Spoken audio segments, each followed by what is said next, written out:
Right here, 1 second.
Good morning, everyone.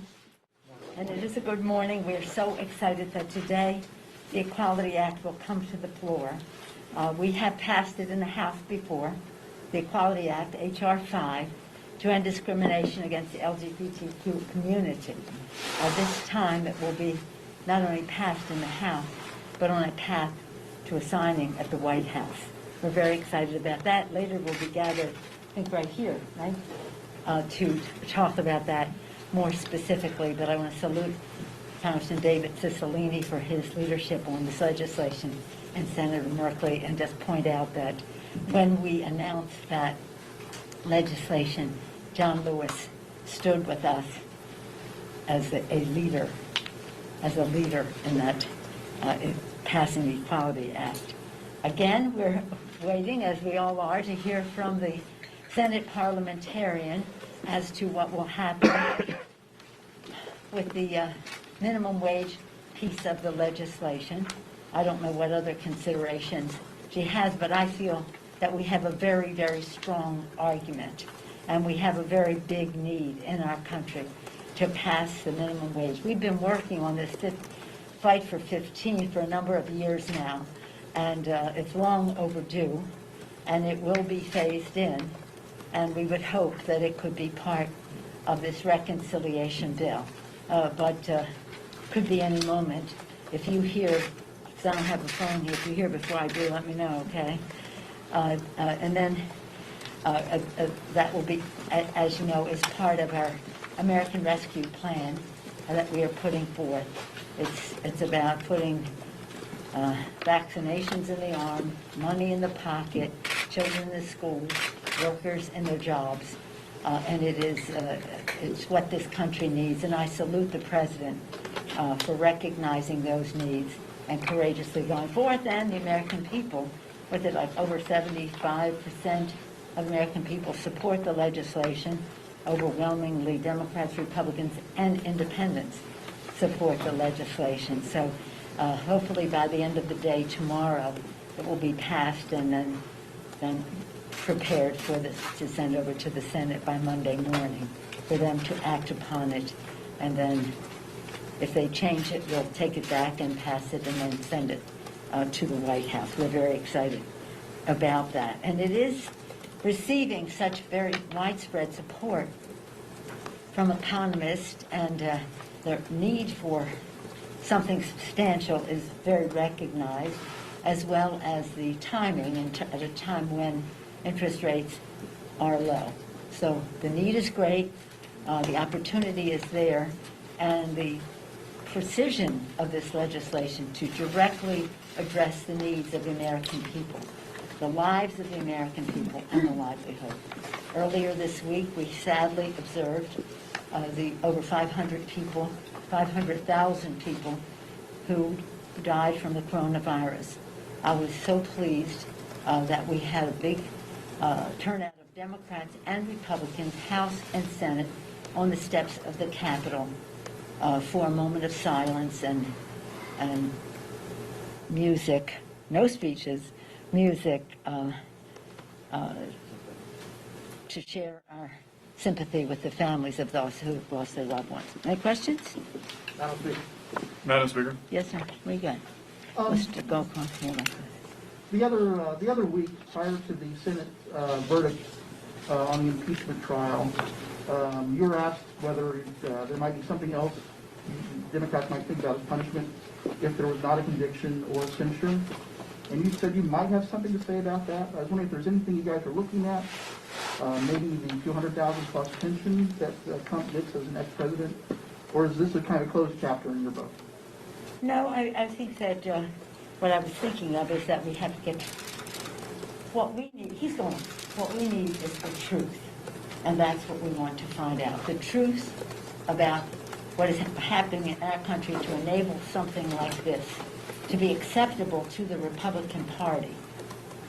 Secondly, obviously, separate from him, the need for us to secure the Capitol in a way that gives people confidence that they can visit, their children can come and see this temple of democracy. But so many things are happening outside of the Congress in regard to your question that we right now, our focus is on finding out the truth. And I'm disappointed in what I heard the minority leader yesterday, McConnell, say on the floor of the Senate. It was really quite stunning because in my brief conversation with him on this subject, I had the impression that he wanted to have a January 6th, similar to 9/11, commission, but what he said on the floor was really a departure from that. It seemed when he spoke that he was taking a page out of the book of Senator Johnson. It was really disappointing. He said we could do something narrow that looks at the Capitol, or we could potentially do something broader to analyze the full scope of political violence problem in this country. No, we have a domestic terrorism challenge in this country.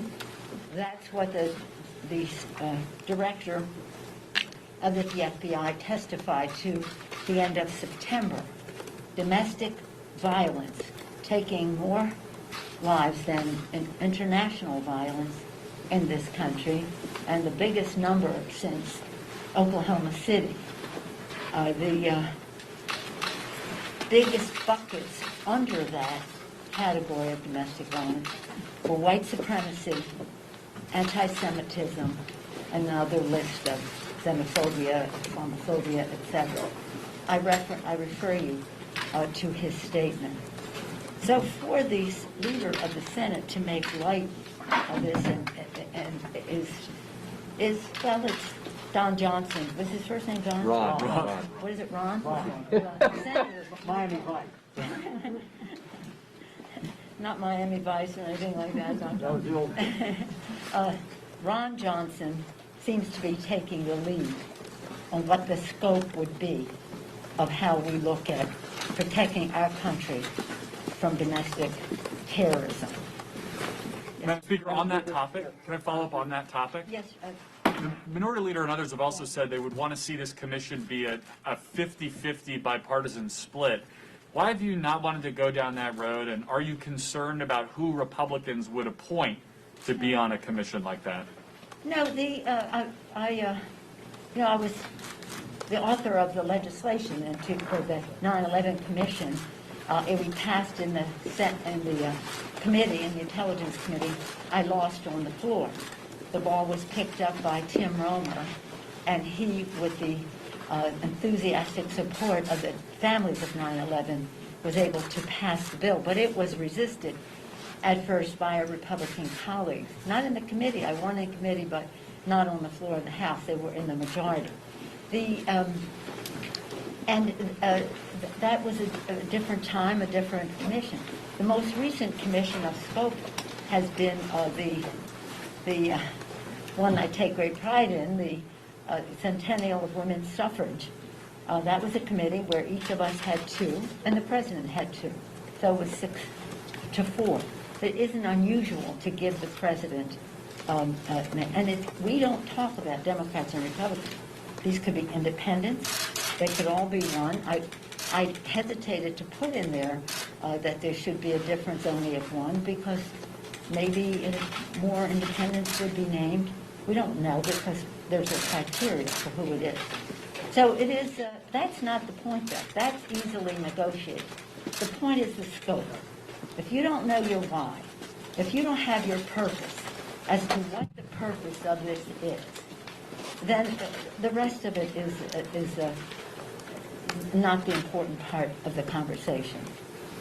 Yes, sir. On that, to that end, though, are you concerned, though, if the commission were to have a lack of equal liberty, that the public would have confidence in it, then, number one, and number two, to your point about scope, that Republicans would look into things such as political protest, violence last summer from the left, and then that would be their method of kind of saying, okay, we're not going to be focused just on what happened at the Capitol. We want to look into what happened. Well, that's exactly what Senator McConnell said. And is that What we had an event on January 6th, which I'm sure the world has not forgotten. At that time, there was a dissent on the Capitol instigated by the President of the United States for an insurrection on the Capitol and on our democracy to overturn or to prevent the Electoral College votes to be counted and the President of the United States to be ascertained. After there was an assault on the Capitol, and those of us, and to his credit, Senator McConnell, Peter McConnell was part of it, we insisted on coming back to the Capitol to resume the proceedings, not doing it in off-site or any of that. He was very much a part of coming back to the Capitol. Even after an assault on the Capitol, they still insisted on objecting to another state to take us into 4 o'clock in the morning, and then overwhelmingly voting against the count. And so we're saying, okay, something happened here. There's, it's about domestic terrorism. We want to solve this. And now will do anything to have it be bipartisan, so as your point is, that it would be well received by the American people. But if we're talking about scope and saying, well, we got to go and look at all mob, but it's the Ron Johnson School of January 6th investigation as to seeking the truth. Along those lines, Yes, sir.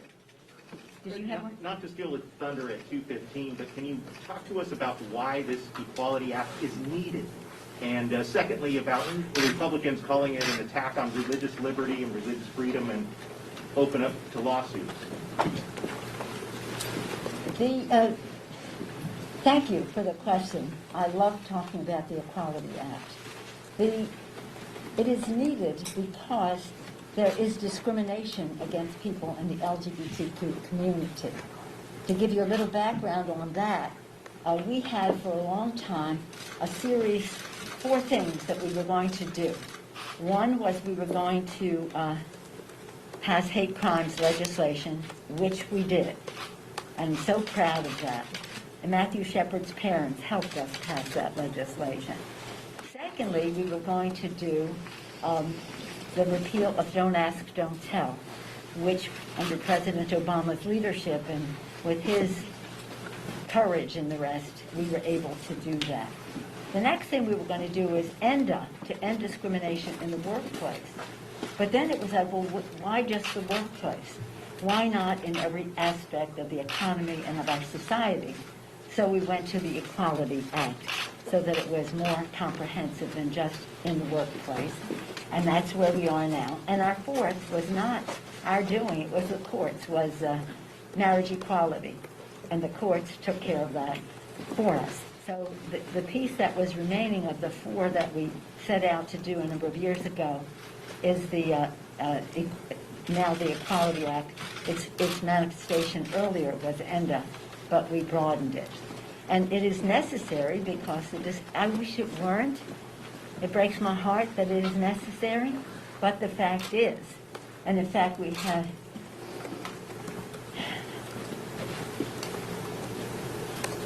was at an event here even this morning demonstrating the need for us to have respect. Not even just respect, but take pride. Take pride in our LGBTQ community. Thank you for your question. COVID relief? Yes, I have. It doesn't seem that you've made changes to the legislation or the police reform legislation since you passed it in 2019, 2020. Yeah. You still need 60 votes in the Senate, so how do you see the path to this becoming law if Republicans won't sign on? Well, we are passing the legislation here, which is a very balanced, and thank you for your question about the George Floyd Justice and Policing Act, which we will have on the floor next week. And Congresswoman Bass, to her credit, had worked in a very, very diligent and fair way to put something together that was respectful of those in blue who do their work so honorably and to whom we are in debt, but also to recognize that not everyone does that. And so this is what that legislation is about. What the Senate will do is what the Senate will do, but we will send over the bill that has the balance that we have in it. When we sent it over before, the Senate said, well, we're for all these things, let's study them.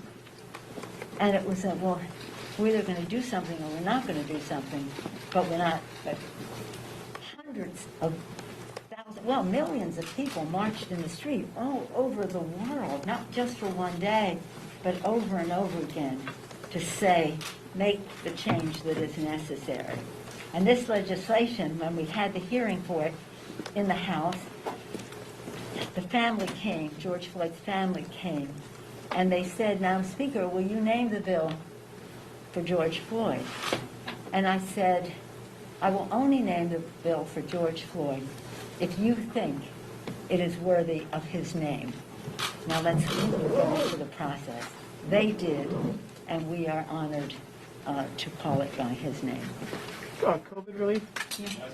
On COVID relief, let's say the parliamentarian does allow the minimum wage. What's your strategy to get it done? Isn't it going to be an uphill climb with Manchin, Sinema, others against it? Is there what's the path forward on minimum wage? You know what, you're going to have to go ask that question on the Senate side.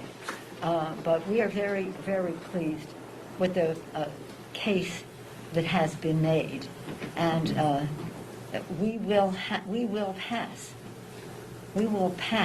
a minimum wage bill. We must pass a minimum wage bill. Again, when we had the majority in 2007, one of the first bills that we passed, it was part of our 6 for 06. In the first 100 hours, we passed the minimum wage bill, $7.25. It had not been passed in 11 years. Now it's even longer.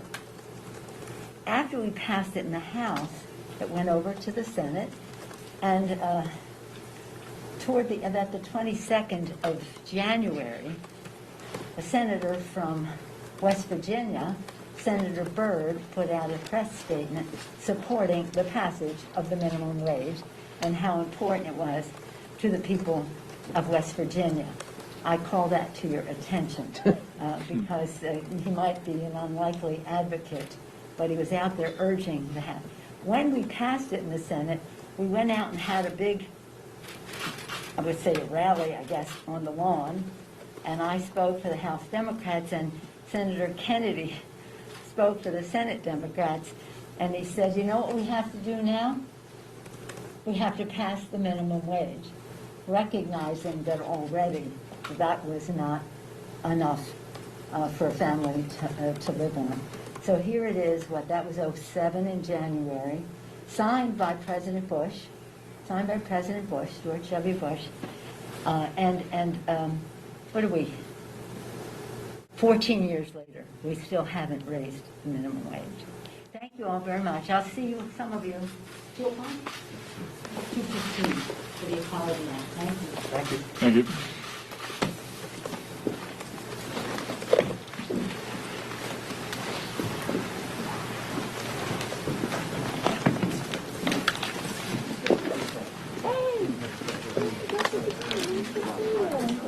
totally gonna call him Don Johnson Very back. useful, yeah. Oh, yeah. Oh, wonderful. I know. I know. Here, wait, I have one too. We can exchange. Okay. All right. Yes, it's so nice to meet you. Oh, wait, it's in this one. I'm just sending you. I'll just, that's easier.